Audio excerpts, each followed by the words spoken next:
There are moments in history when an entire nation loses, not because the enemy is stronger, but because something hidden is wrong within. Imagine this: an army that just witnessed one of the greatest miracles ever recorded. Walls collapsing without a single weapon striking them. An impossible victory. Confidence is high. Faith is strong. The people believe nothing can stop them now. But suddenly, the same army is defeated by a tiny city. Panic spreads. Confusion rises. And the question echoes through the camp. How did we lose? What they don't know yet is that the reason for their defeat is not on the battlefield. It is hidden under someone's tent. Today, we uncover one of the most shocking stories in the Bible, the story of Achan, a story about secret sin, stolen treasure, and the price one man's decision can cost an entire nation. This story is found in the book of Joshua, and it reveals a truth that is just as powerful today as it was thousands of years ago. Because sometimes, the most dangerous battles are not fought with swords. They are fought in the human heart. Before the mystery of defeat, there was a miracle victory. The city of Jericho stood before Israel like an impossible obstacle.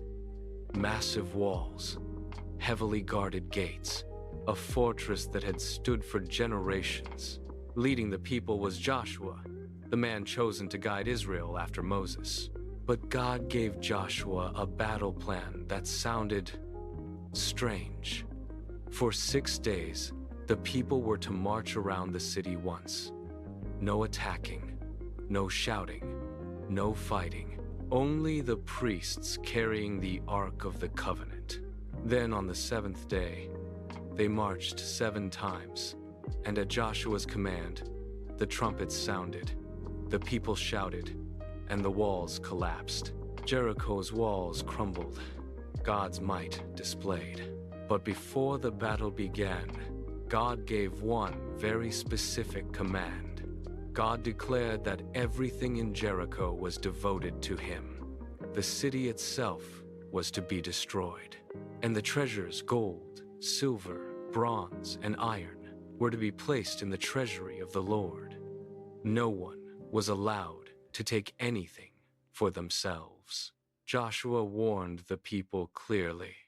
If anyone disobeyed this command, they would bring trouble upon Israel. Not just themselves, the entire nation. Everyone heard the command. Everyone understood the warning.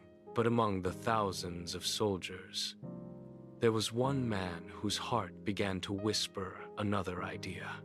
His name was Achan.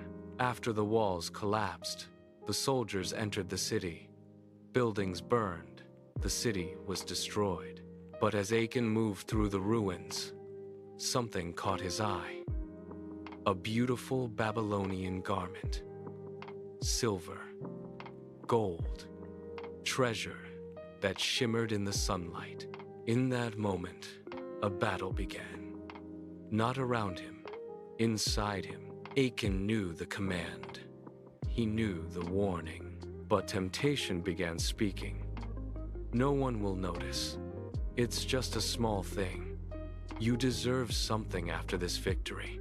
And so Achan did something that would change the future of Israel. He took the treasure, silver, gold, and the garment.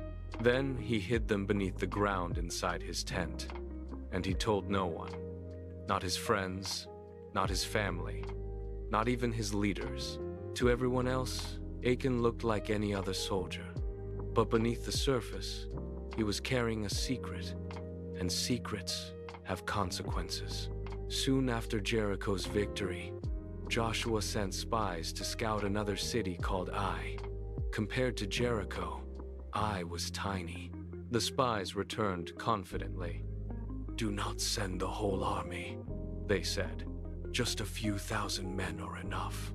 Israel expected another easy victory, but something shocking happened. The men of Ai fought back, and Israel's army ran away.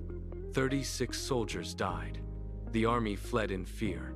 The nation that had just watched walls collapse was suddenly defeated by a small town. Panic spread across the camp.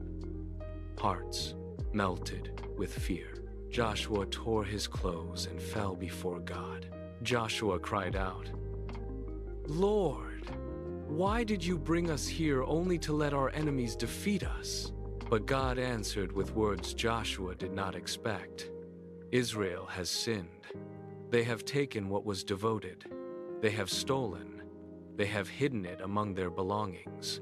The defeat at Ai was not a military problem.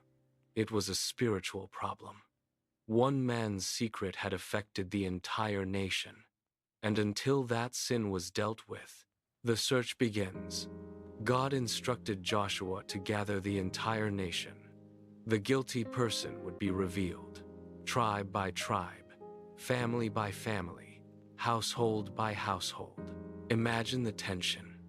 Thousands of people standing silently, waiting, wondering, could it be someone near them? Could it be a friend or a neighbor? One tribe was chosen, then one clan, then one family, then one household. Finally, one man stepped forward, Achan. The secret was about to be exposed. Joshua looked at Achan and said, "My son, give glory to God. Tell the truth. What have you done?" Achan could no longer hide. He confessed, "I saw a beautiful Babylonian garment, 200 shekels of silver, and a wedge of gold. I wanted them, so I took them. They are buried under my tent." The treasure was found exactly where Achan said, hidden in the earth, hidden from people, but never hidden from God. Achan was taken to a place that would forever be remembered as Valley of Achor. The name means Valley of Trouble, because one man's sin had brought trouble upon the entire nation. The stolen items were laid before the people, and judgment followed. It was a sobering moment in Israel's history, a reminder that disobedience, even when hidden, carries consequences. But after justice was carried out, something changed. God's anger turned away. Israel would move forward again. After dealing with the sin in the camp, Israel returned to Ai. This time, the battle was different. God gave them victory. The small city that once defeated them was conquered. The nation moved forward again. But the story of Achan remained a warning for generations, because the real battle had never been about treasure. It was about the human heart. Hidden sin is never truly hidden. Achan thought no one saw him, but God sees everything. The things we hide from people are never hidden from God. One person's choices affect many. Achan thought his decision was personal, but 36 soldiers died because of it. Our actions rarely affect only us. They affect families, communities, nations. Obedience protects us. God's commands are not meant to restrict us. They are meant to protect us. When we follow them, we walk in safety. When we ignore them, we invite trouble. The story of Achan reminds us that the greatest dangers are not always visible. They are the quiet compromises, the hidden decisions, the moments when we think no one will know. But God always knows. And when we choose honesty, obedience, and integrity, we protect not only ourselves, but everyone around us. If this story opened your eyes to the powerful lessons hidden in the Bible, make sure to like this video and subscribe to this channel so you never miss another powerful and shocking Bible story. Because the Bible is full of moments like this, stories that reveal the truth about courage, failure, redemption, and the human heart. And the next story might surprise you even more, and you don't want to miss it. Thank you for watching.